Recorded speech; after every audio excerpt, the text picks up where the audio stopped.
పల్నాడు పర్యటనలో సింగయ్య అనేటువంటి వ్యక్తి జగన్మోహన్ రెడ్డి గారి కారు కింద పడి చనిపోయిన సంఘటన అందరికీ కూడా తెలిసిందే. అయితే దీనికి సంబంధించి పులివెందుల ఎమ్మెల్యే వైఎస్ జగన్మోహన్ రెడ్డి గారు ఎక్స్ వేదికగా స్పందించడం జరిగింది. ఇందులో భాగంగా ప్రస్తుత ముఖ్యమంత్రి చంద్రబాబు నాయుడు గారికి కొన్ని ప్రశ్నలు సంధించారు వైఎస్ జగన్మోహన్ రెడ్డి గారు. ప్రధానంగా చెప్పుకోవాల్సింది ఏంటంటే, ఎందుకని ఒక మాజీ ముఖ్యమంత్రి హోదాలో నేను ఎక్కడికి వెళ్ళినా ఆంక్షలు విధిస్తున్నారు, గతంలో మీకు ఎప్పుడు నేను ఈ విధంగా విధించలేదు కదా, Z+ భద్రత గురించి ఎందుకని నా పట్ల నిర్లక్ష్యం వహిస్తున్నారు అని చెప్పేసి ప్రస్తుత కూటమి ప్రభుత్వాన్ని ప్రశ్నిస్తున్నారు. మొత్తానికి ఇదే అంశానికి సంబంధించి మరిన్ని విషయాలు తెలుసుకోవడానికి ప్రస్తుతం స్టూడియోలో మన ముందు ఉన్నారు డాక్టర్ కనకదుర్గ వడ్లమణి గారు. మేడం నమస్కారం అండి. మేడం, జగన్మోహన్ రెడ్డి గారు ఎప్పుడు లేని విధంగా కొన్ని కొత్త ప్రశ్నలకి తెరలేవనెత్తడం జరిగింది. అంటే కొత్త ప్రశ్నలు అనుకోవాలి, గతంలో ఎప్పుడు కూడా నారా చంద్రబాబు నాయుడు గారిని, పవన్ కళ్యాణ్ గారిని కావచ్చు, నారా లోకేష్ గారిని ఎక్కడ అడ్డుకోలేదు. మీ ప్రభుత్వ అధికారంలోకి వచ్చాక నన్ను ఎందుకు ఈ విధంగా అడ్డుకుంటున్నారు, నా పర్యటనలకు ఎందుకని ఆంక్షలు విధిస్తున్నారని చెప్పేసి ప్రశ్నిస్తున్నారు జగన్మోహన్ రెడ్డి గారు. ఆయన ప్రశ్నలకు సంబంధించి సమాధానం అంటే మీరేమంటారు? ఫస్ట్ అది ఆయన ప్రశ్నించారు, ఒక పెద్ద సందేహం. ఆయన అదే ఆయన స్క్రిప్ట్, అది నేను స్క్రిప్ట్ అయింది కాదు కదా, స్క్రిప్ట్ ఎవరిదో. అది ఇంతకీ ఈ స్క్రిప్ట్ వచ్చిందనే విషయం కూడా వారికి తెలుసా తెలీదా? పెట్టారా? ఎందుకు అడుగుతున్నాను అంటే, ఇప్పుడు ఆయన పెట్టిన పోస్ట్ లో నా దృష్టికి మా వాళ్ళు తీసుకొచ్చారు, ఒక మనిషి కారు కింద పడి మరణించారని మా పార్టీ వాళ్ళు క్లియర్ గా పెట్టాడు ఆయన. ఒక్క నిమిషం, ఒక్కటి మాత్రం నిజం.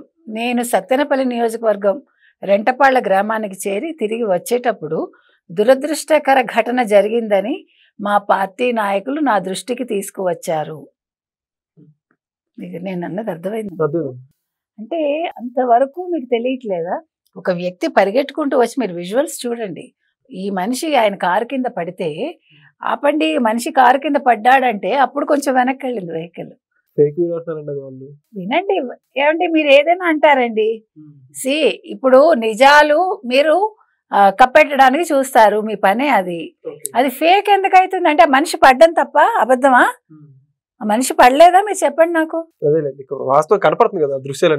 అది ఫేక్ అనుకుంటే అసలు మనిషి చచ్చిపోలేదా? మనిషిని తీసుకురమ్మనండి, ఏఐలో తీసుకొస్తారేమో, చూపించమనండి. నేను అనేది మనిషి పడ్డారు, ఒక అతను వాళ్ళ మనిషి పరిగెట్టుకుంటూ వచ్చి మనిషి పడ్డాడు అని చూపించారు. విజువల్స్ చూసుకోండి. వాళ్ళు కొద్దిగా వెనక్కి వెళ్ళారు, ఆ మనిషిని పక్కకి ఇచ్చేసారు. ఈయన ఫుట్బోర్డ్ మీద నిల్చుని దండం పెట్టుకుంటూ చిద్విలాసంగా పువ్వులు జల్లించుకుంటూ వెళ్ళారా లేదా? విజువల్ కరెక్టా కాదు అంటే అప్పుడు ఆయన వెళ్ళటం కూడా ఫేకేనా? చెప్పమనండి, నేను మాట్లాడతా. నీకు అది నీ కారు కింద పడితే నువ్వు అక్కడ ఉంటే నీకు తెలియలేదు, నువ్వు ఒక ముఖ్యమంత్రిగా పనిచేసావు, నువ్వు ఇప్పుడు ఒక ఎమ్మెల్యేవి అంటే నీకు పూలు జల్లించుకుంటూ అక్కడ జై జగన్ సీఎం అని అర్పించుకుంటుంటే నీకు ఇంకెవడు చచ్చిపోయినా నీ కళ్ళకి పట్టదు, నీ కారు కింద పడి. పైగా ఇప్పుడు దానికి ఏమంటున్నాడు ఆయన, ఎంత తెలివిగా పనికిమాలిన లాజిక్లు తీశాడో మీరు మొత్తం ఆయన ట్వీట్ చదివితే అర్థమవుతుంది. ఏమంటున్నాడు, నేను ఒక Z+ కేటగిరీ ఉన్న మాజీ ముఖ్యమంత్రిని. ఆయన Z+ కేటగిరీ లేదు, అవసరం లేదు, ఆయనకి ఏ థ్రెట్ లేదు. ఆయన ప్రాణానికి ఆయనే తెచ్చుకోవాలి తప్ప ఆయన చుట్టూ ఉండే మనుషుల వల్ల ఏమైనా హాని జరగాలి తప్ప జగన్మోహన్ రెడ్డి గారు బయట శత్రువులు లేరు.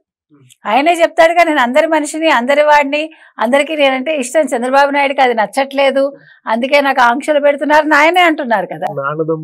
నా అక్క చెల్లెళ్ళు, నా అక్క చెల్లెమ్మలు, నా అన్నదమ్ములు, నా వాళ్ళు అన్నప్పుడు నీ అక్క చెల్లెమ్మలు, నీ అన్నదమ్ములు ఎవడు నేను చంపడు. నెంబర్ 1.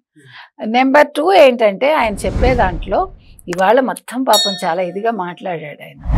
నేను మీకు ఎప్పుడైనా ఇలా చేశానా, మీ ప్రయాణాలు అడ్డుకున్నానా? ఒక్కసారి చంద్రబాబు నాయుడు గారికి వాళ్ళు తాళ్ళు కట్టిన సీను, ఇంటికి గేట్కి తాళాలు వేసిన సీను ఒకసారి గుర్తు తెచ్చుకోమనండి. ఒక్కసారి లోకేష్ గారికి అడుగడుగునా సృష్టించిన అడ్డంకులు గుర్తు తెచ్చుకోమనండి. పవన్ కళ్యాణ్ని వైజాగ్లో ఆపేసిన తీరు గుర్తు తెచ్చుకోమనండి. దీని డైవర్షన్ పాలిటిక్స్ అంటారా జగన్మోహన్ రెడ్డి మాట్లాడేవి? కూటమి ప్రభుత్వాన్ని మీరు డైవర్షన్ పాలిటిక్స్ అంటారు. ఇప్పుడు ఆ రోజు ఎస్పీ ఏం చెప్పాడు అంటే, ఆ రోజు ఎస్పీ మీరే చెప్పారు మా కాన్వాయ్ వెనకాల ఉండే వెహికల్ అన్నోన్ వెహికల్ అని. కానీ విజువల్స్ చూసాక, పైనుంచి మీకు డ్రోన్ విజువల్స్ కూడా చూసాక, క్లియర్ కట్గా అది అర్థమయ్యాక అప్పుడు ఎస్పీ మళ్ళా ప్రెస్ మీట్ పెట్టడం జరిగింది. కాబట్టి ఇక్కడ ఎవరిది తప్పు? అంటే జగన్మోహన్ రెడ్డి చాలా తెలివిగా మాట్లాడుతున్నాడు. వెంటనే ప్రతిపాడు మా పార్టీ ఇన్ఛార్జి బాలసాని ఎవరు కిరణ్ను, తర్వాత మాజీ మంత్రి ఇతను ఎవరు అంబటి రాంబాబుని పంపించాను. వాళ్ళ కుటుంబాన్ని ఆదుకోవాల్సిన బాధ్యత నాకుంది. 10 లక్షలు ఇప్పించాను. తర్వాత ఇంకో వ్యక్తికి కూడా నేను వెళ్ళి పరామర్శించమని చెప్పాను. అది నా బాధ్యత అని ఇవాళ మాట్లాడుతున్నాడు. 5 రోజుల తర్వాత ఎస్పీ మాట్లాడారని మీరు అంటున్నారు కదా జగన్మోహన్ రెడ్డి గారు. మీరు ఇవాళ ఎందుకు మాట్లాడుతున్నారు? వెంటనే ఆ రోజు ఎందుకు స్పందించలేదు? ఆ రోజు మీరు ప్రెస్ మీట్ పెట్టినప్పుడు ఎందుకు స్పందించలేదు? నా కారు కింద పడి ఇట్లా జరిగింది ఒక ఘటన, నా తప్పు లేదు, నాకు తెలుసు, నేను చూశాను, నేను విన్నాను, కన్నాను, చూశాను అంటావు కదా. ఇది కూడా చూశాను, విన్నాను అని చెప్పాలిగా. ఆక్సిజన్ అందక ఒక మనిషి మరణించాడు, అంబులెన్స్కి దారి ఇవ్వకపోవటం వల్ల అది నా కార్యకర్తల తప్పే, నా తప్పే, నేను వాళ్ళని వేడుకోలేదని చెప్పాల్సింది. ఇవాళ మీరెందుకు మాట్లాడుతున్నారు? ఎస్పీ ఇవాళ నిజాలు మాట్లాడితే మీరు ఇవాళ ఎందుకు ఈ విషయాలన్నీ మాట్లాడుతున్నారు? మీరు చంద్రబాబు గారిని ఎందుకు మాట్లాడుతున్నారు డైవర్షన్ పాలిటిక్స్ అని? పైగా రైతుల సమస్యలు, మీరు ఇచ్చిన మేనిఫెస్టో అమలు కాకపోవడం, ఇవన్నీ చెప్తున్నాడు ఆయన. ఇవన్నీ మీరు అమలు చేయలేదు కాబట్టి రైతుల సమస్యల మీద ప్రతి ఒక్కటి నేను మాట్లాడుతున్నాను. నా కోసం ప్రజలు వస్తే మీరు చూసి ఓర్వలేకపోతున్నారు, అందుకే నాకు ఆంక్షలు పెట్టారు. తర్వాత అక్కడ రోప్ ఇది పెట్టలేదు, మీరు పైలట్ వెహికల్స్, రోప్ పార్టీ ఇవన్నీ ఇవ్వలేదంటాడు. మీరు ఇక్కడ మాట్లాడాల్సిన జగన్మోహన్ రెడ్డి ఏంటంటే, ఫస్ట్ విషయం, మీరు 100 మందితో వెళ్ళమన్నారు, నేను 1000 మందిని పిలిచాను. మీరు 3 వెహికల్స్తో వెళ్ళమన్నారు, నేను 30 వెహికల్స్ తెచ్చాను. ఇప్పుడు మీరు గతంలో నాకు సఫారీ ఇచ్చారు, అది చంద్రబాబు నాయుడు గారు వాడింది, అది బాగలేదని మేమే పక్కకు పెట్టాము, అది సరిగా లేదని. కానీ ఇవాళ నా కాన్వాయ్లో అది కూడా ఉంది. ఈ డ్రైవ్ చేస్తున్న వ్యక్తి గవర్నమెంట్ డ్రైవరే అని చెప్పాలి, ఆయన చెప్పలేదు. ఇప్పుడు మీకు రోప్ పార్టీ పెట్టమంటున్నాడు అనుకుందాము. ఇప్పుడు మీరు ఒకవేళ తాళ్ళు కట్టారనుకోండి, ఏమంటాడు? నా ప్రజల్ని నా దగ్గరికి రానివ్వరా, నా అభిమానులు నా దగ్గరికి రానివ్వరా, మా మధ్య మీరు ఈ తాళ్ళు కట్టడం ఏంటి అంటాడా? ఆంక్షలని. అప్పుడు మీరేమంటారు? అప్పుడు ఆ వచ్చిన వాళ్ళు నా తాళ్ళతో చుట్టేస్తారు. ఏమో తెలీదు. మీరు నాకు సెక్యూరిటీ ఇవ్వాలి, పోలీస్ బెటాలియన్ రావాలి. ఇప్పుడు నువ్వు అసలు ఒక మనిషిని పరామర్శించడానికి వెళ్ళటానికి 6 గంటలు తీసుకుంటే నీ కోసం అసలు పోలీస్ సెక్యూరిటీ ఎందుకు ఇవ్వాలి? ప్రజల కోసం పని చేయాలి పోలీసులు. నీకు తోచినప్పుడు నువ్వు వెళ్ళి ఒక పరామర్శకు వెళ్తానంటే నీకు ఇవ్వాల్సిన పని లేదు. దయచేసి చట్టాలు మార్చండి. ఎందుకు మార్చమంటున్నావంటే, వీళ్ళకి పనిచేయటానికి కాదు వాళ్ళు ఉన్నది. నువ్వు ఏం తప్పు చేసావని నీ ప్రాణాలు పోతాయి. నువ్వు ఏ తప్పులు చేయలేదని కదా చెప్తున్నాడు జగన్మోహన్ రెడ్డి. నువ్వు స్కాములు చేయలేదు, నువ్వు ఏ తప్పులు చేయలేదయ్యా. నీకు భయం ఎందుకు ప్రజల్లోకి వెళ్ళటానికి? ఒంటరిగా వెళ్ళు, 10 మందితో వెళ్ళు. రావాలనుకున్న వాళ్ళు వస్తారు, చూడాలనుకున్న వాళ్ళు చూస్తారు.